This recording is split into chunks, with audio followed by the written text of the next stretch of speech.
Ibn al-Musayyab said that ألا أخبركم بخير من كثير الصلاة والصدقة. Should I inform you about something that is better than doing a lot of salah and doing a lot of charity? Salah imaduddin was sadaqatu burhan. Salah is the pillar of the religion. Anyone who stands this pillar has stood this religion. Anyone who destroys this pillar has destroyed his religion. Even at that, why is Sa'id ibn al-Musayyab saying something that is better than doing a lot of salah and a lot of charity? A lot of salah, not one salah, a lot and a lot of charity. And then he said, they said, Qalu bala, of course, tell us, what is that thing that could be better than a lot of salah, a lot of charity? Qala islahu dhatil bayn. Islahu dhatil bayn. Reconciling that thing that is in between people. Reconciling that thing that is in between people. Making sure that people and people relate well. Allah subhanahu wa ta'ala said concerning this, وَأَلَّفَ بَيْنَ قُلُوبِكُمْ بَيْنَ قُلُوبِهِمْ لَوْ أَنفَقْتَ مَا فِي الْأَرْضِ جَمِيعًا مَا أَلَّفْتَ بَيْنَ قُلُوبِهِمْ وَلَكِنَّ اللَّهَ أَلَّفَ بَيْنَهُمْ إِنَّهُ عَزِيزٌ حَكِيمٌ. Allah subhanahu wa ta'ala reconciled what was in between their hearts. Because when the people's heart don't work together, when there is no conciliation in the hearts of the people, they don't merge, they don't intermingle, and there is friction, then nothing can work. Salah will not, the work of Salah, inna salata tanha anil fahsha wal munkar, wouldn't work. Remember when the Prophet sallallahu alaihi wasallam was told about a woman that innaha tuksiru salah wa tuksiru siyam. She does a lot of fasting and she does a lot of salah in the night. غير أنها تؤذي جيرانها بلسانها. The only problem is that she speaks bad about to her neighbors. She harms her neighbors with her tongue. فقال صلى الله عليه وسلم هي في النار. That woman is in hellfire. لماذا? Because Allah subhanahu wa ta'ala said قول معروف ومغفرة خير من صدقة يتبعها أذى.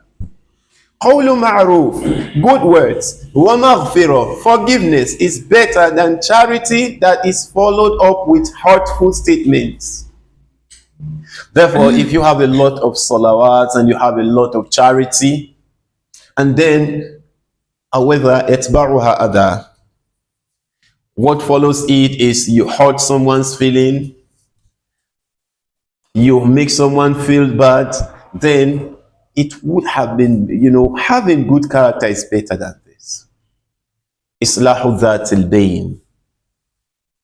Reconciling that is in between people, making people feel happy when they see one another. It is not true that anyone can have a perfect character. The Prophet sallallahu alaihi wasallam is the most perfect among human beings. Most perfect among human beings. Every other person will either do something that is wrong or something that was not wrong but perceived wrong by another person. In itself, it is not wrong. The intention behind doing it was right. However, someone else perceives it to be wrong, or someone else perceives it to be something that hurts him. This is the reason why we have to deal on Islah Dhatil Bayn. Make people feel comfortable with themselves. Help people to see the other aspect of things. Help people to change their perspective so that they see one another as brothers. And the one that is doing this job is doing actually very, very much tasky job. Because the human being is complicated and the shaitan is out there to make sure that we will always pick on one another. وَكُلِّ عِبَادِي يَقُولُ الَّتِي هِيَ أَحْسَنُ لِمَاذَا إِنَّ الشَّيْطَانَ يَنْزَغُ بَيْنَهُمْ. Tell my slaves to always see what is good, to always see what is better. The reason is that the shaitan will always seize the opportunity to create rancor amongst you. This is very, very much important. Islahu dhat al-bayn. When you help to reconcile between people. Now, how do we reconcile between people? It could be someone's telling you that this my uncle, since I started going to school, he no longer picks my call. He's a very wicked uncle, he doesn't want to help. And you tell him, oh, no, don't you think it that way? Probably your uncle is facing so much problem that he feels too shy to tell you that I do not have. He's trying to avoid you. However, is it not 5,000 naira you wanted to give to him also? Don't worry. Call him again. He will give to you. And then you go to this uncle of his and you tell him, your nephew feels that you've not been up and doing. And I understand that the problem is that it's really about finance.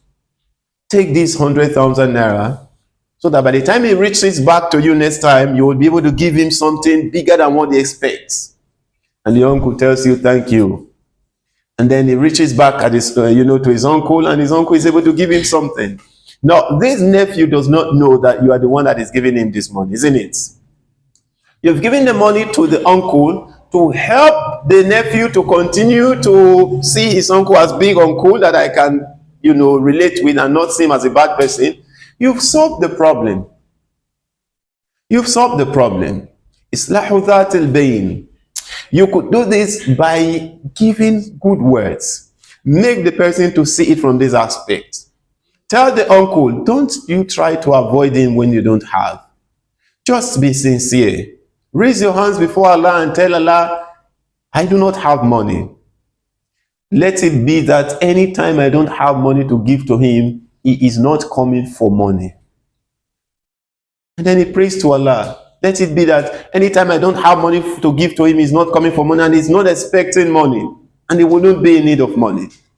Islahu dhat al-bayn is very, very much important.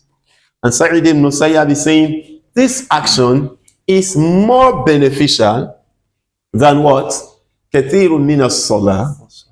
Praying a numerous amount of salah. Kathirun min as-sadaqah. Praying numerous, giving a lot of charity. Now, charity now that are done not for the purpose of Islahu dhat al-bayn. Do we understand? Yeah. Now, for the one who did like what we said, he would be having the reward of what? Sadaqah, and the reward of what? Islahu dhat al-bayn, reconciling what is in between people. And then he said, وَإِيَّاكُمْ وَالْبِغْضَةِ وَإِيَّاكُمْ وَالْبِغْضَةِ. And I warn you against what? Al-bighdah, hatred. Serious hatred.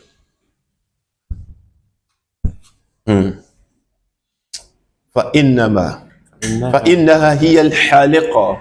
Because when you have this serious hatred, this serious vendetta, فَهِيَ الْحَالِقَةِ. It is al-haliqa. What is halaqa yahliku? To shave. Because it is that thing that shaves. In another hadith, the Prophet ﷺ said, لا أقول لكم يحلق الرأس بل يحلق الحسنات.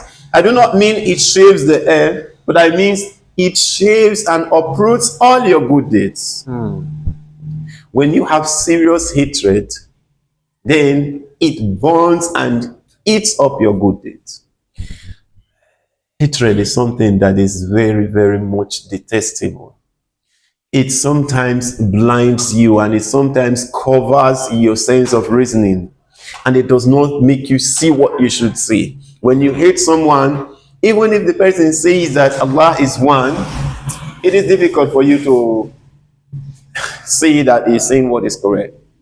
Now come to think of it, someone who was a non-Muslim yesterday suddenly becomes a Muslim. Now, if the hatred you had for him had gone personal, he will be a Muslim and you will still see him as not a sincere Muslim. وَلَا تَقُولُوا لِمَنْ أَلْقَى إِلَيْكُمُ السَّلَامَ لَسْتَ مُؤْمِنًا. So many a time someone will say, is it now? Is it now that he's now a Muslim because there is now positions for Muslim, he now wants to pray? Sometimes people do this. It will be time for Ramadan. And then you see someone who used not to come to the mosque to pray, suddenly starts coming to the mosque to pray. And then you see the person saying, this one, is it prayer that is prayed? Let Ramadan finish and you'll see. Wallahi, for some of us, we started praying Salah while it was in the month of Ramadan. And it was after Ramadan that we realized that we are still praying till today. And I know of someone very recently that 2 years ago, that is Ramadan before last year Ramadan, someone was talking to him close to the mosque and why try to pray, and he was like, don't worry, Mala, we will pray, we will pray, we will fast. But we just have 1 or 2 things we are doing now that we cannot pray and fast. And the person didn't say it. As last Ramadan, I was surprised. Every morning is in the mosque. Every evening is in the mosque for both iftar, Salatul Subhi and Salatul Isha. And that was how he kept it on throughout the month of Ramadan. But there was something I noticed. He had a friend who visited him. The friend doesn't look like the way he looked, and him and his friend were always in the mosque throughout the month of Ramadan. And after Ramadan, of course, when the shaitan is released, it will seem like you will not see the person one day or the other. But the people around continuously didn't mock at him. There is a difference between when you mock at someone and when you're telling the person, we are waiting for you. And sometime I started calling him Imam, calling his name. And after which he started coming to the mosque. It will be difficult that you come to the mosque in the morning and you won't meet him in morning Salah. Or if he's in the house in any of the Salah and he will not come to the mosque.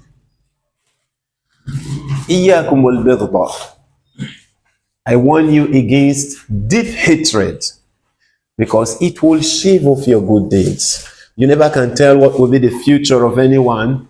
We will continue to encourage one another. We will continue to be soft to someone. Anytime we do have hope that the person could do what is right. When someone is doing what is wrong, of course we'll correct him. We won't show any mercy to, we won't give any accommodation to someone doing anything that is wrong. But it does not mean that you will condemn the person. Like Sheikh Salih Al-Husaymin used to say, look at the sinner as someone that is sick, that needs treatment, and not someone that is a criminal that needs to be punished.